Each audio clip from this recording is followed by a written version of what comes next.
Menteri Pendayagunaan Aparatur Negara dan Reformasi Birokrasi, Menpan RB, Cahyokumolo memastikan dana pensiunan PNS akan diterapkan dengan jumlah iuran pasti atau fully funded. Terkait pemberian jaminan pensiun, pemerintah akan melakukan reformasi sistem pensiun berdasarkan iuran pasti, kata Cahyo beberapa waktu lalu. Sayangnya skema ini belum bisa terrealisasi karena pandemi COVID-19 yang melanda sejak tahun lalu. Pemerintah fokus melakukan refocusing anggaran untuk kesehatan dan bantuan sosial, Bansos. Sebenarnya ada pada awal Januari tahun 2020 sudah ada inisiatif mengadakan rapat di Kemenkeu, yang undang Pak Mendagri dan kami juga untuk bahas detail, katanya. Ini tapi karena ada pandemi COVID-19 sehingga konsentrasi anggaran untuk infrastruktur kesehatan dan bansos, sehingga ini belum sempat dibahas tuntas. Sementara itu, Direktur Jenderal Anggaran Kementerian Keuangan Askolani juga mengatakan, perubahan skema pensiunan telah selesai dibahas dan saat ini tinggal menunggu penyelesaian pembahasan peraturan pemerintah, PP. Nanti ditunggu resminya dari pemerintah pada waktunya, ujar Direktur Jenderal Anggaran Kementerian Keuangan Askolani kepada CNBC Indonesia, Jumat lalu. Perubahan skema pensiunan ini dilakukan sebagai salah satu langkah untuk memberikan uang pensiunan yang lebih besar kepada PNS saat habis masa kerjanya. Selain itu, skema terbaru ini juga akan mengurangi beban APBN. Saat ini, APBN harus mengeluarkan anggaran sekitar 120 triliun rupiah setiap tahunnya untuk pembayaran pensiunan. Pembayaran pensiunan ini setidaknya diberikan kepada pensiunan PNS TNI, Polri yang jumlahnya sekitar ke 3,1 juta orang. Kepala Badan Kepegawaian Negara, BKN, Bima Haria, menyebutkan pembahasan skema pensiun fully funded masih bergulir pembahasannya di Kementerian Keuangan. Namun, akan segera selesai agar bisa diterapkan dalam waktu dekat. Skema Dapen PNS Pai As You Go yang masih berlangsung hingga saat ini adalah skema dana pensiun dari hasil iuran PNS sebesar 4,75% dari gaji yang dihimpun PT Tabungan dan Asuransi Pensiun, Persero, Taspen ditambah dengan dana dari Anggaran Pendapatan dan Belanja Negara, APBN. Sementara dengan skema fully funded, uang pensiunan yang diterima PNS akan lebih besar, karena iuran yang dikenakan adalah persentase dari take home pay THP, yang jumlahnya lebih besar. Sehingga yang pensiunan yang diterima jumlahnya akan lebih besar dari skema saat ini. Skema selain diambil dari persentase THP, Ready Viewed pembayarannya juga akan dibayarkan patungan antara PNS dan pemerintah sebagai pemberi kerja.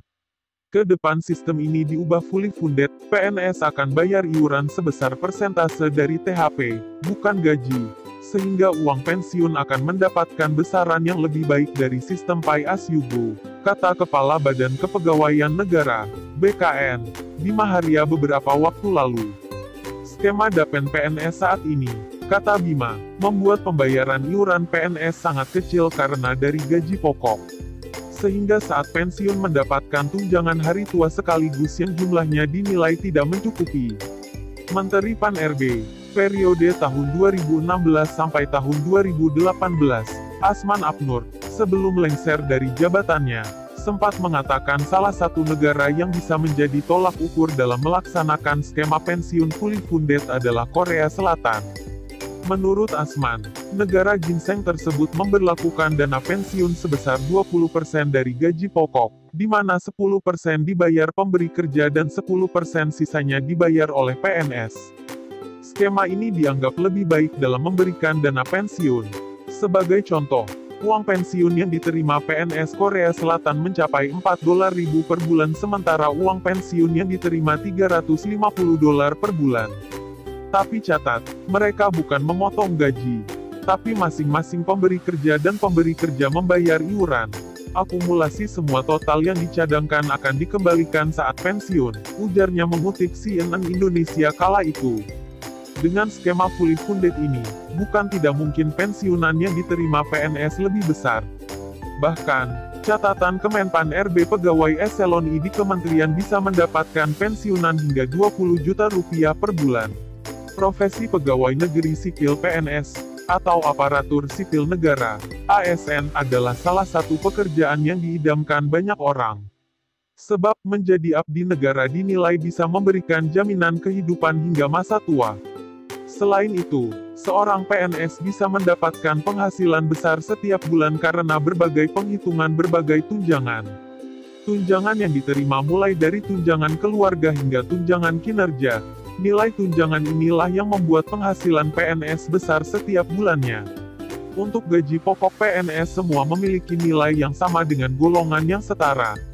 Besaran gaji pokok PNS diatur di dalam Peraturan Pemerintah, PP, Nomor 15 Tahun 2019. Gaji pokok dengan golongan terendah tercatat Rp1.560.800 hingga tertinggi Rp5.901.200. Besaran tunjangan PNS ditentukan dari masing-masing instansi ia bekerja. Setiap instansi memiliki besaran tunjangan yang berbeda yang ditentukan oleh peraturan pemerintah masing-masing KL. Dalam hal ini, yang paling tinggi tunjangan kinerja adalah Direktorat Jenderal Pajak Kementerian Keuangan. Tunjangan PNS DJP ditentukan oleh Peraturan Presiden, Perpres, Nomor 37 Tahun 2015. Tunjangan terendahnya ditetapkan sebesar Rp5.361.800 untuk level jabatan pelaksana dan tertinggi sebesar Rp117.370. Tidak semua KL bisa mendapatkan tunjangan kinerja yang sama seperti pegawai DJP. Berikut rincian tukin PNS DJP berdasarkan Perpres 37/2015. Eselon 1, peringkat jabatan Rp27.117.375.000. Peringkat jabatan Rp26.99.720.000. Peringkat jabatan Rp25.95.602.000. Peringkat jabatan Rp24.84.604.000. Eselon 2, peringkat jabatan Rp23.81.940.000. Peringkat jabatan Rp22.72.522.000. Peringkat jabatan Rp21.64.192.000. Peringkat jabatan Rp25.6.780.000. Eselon 3 ke bawah.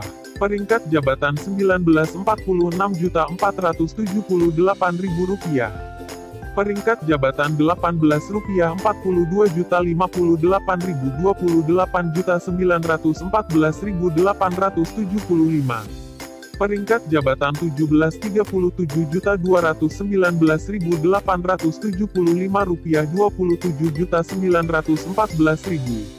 Peringkat jabatan Rp16.25162.550. Rp21.567.900. Peringkat jabatan Rp15.25.411.600. Rp19.058.000. Peringkat jabatan Rp14.229.355.762. Rp21.586.600. Peringkat jabatan Rp13.17.268.600. Rp15.110.025. Peringkat jabatan Rp12.15.417.937. Rp11.306.487. Peringkat jabatan Rp11.14.684.812. Rp10.768.862. Peringkat jabatan Rp10.13.986.750.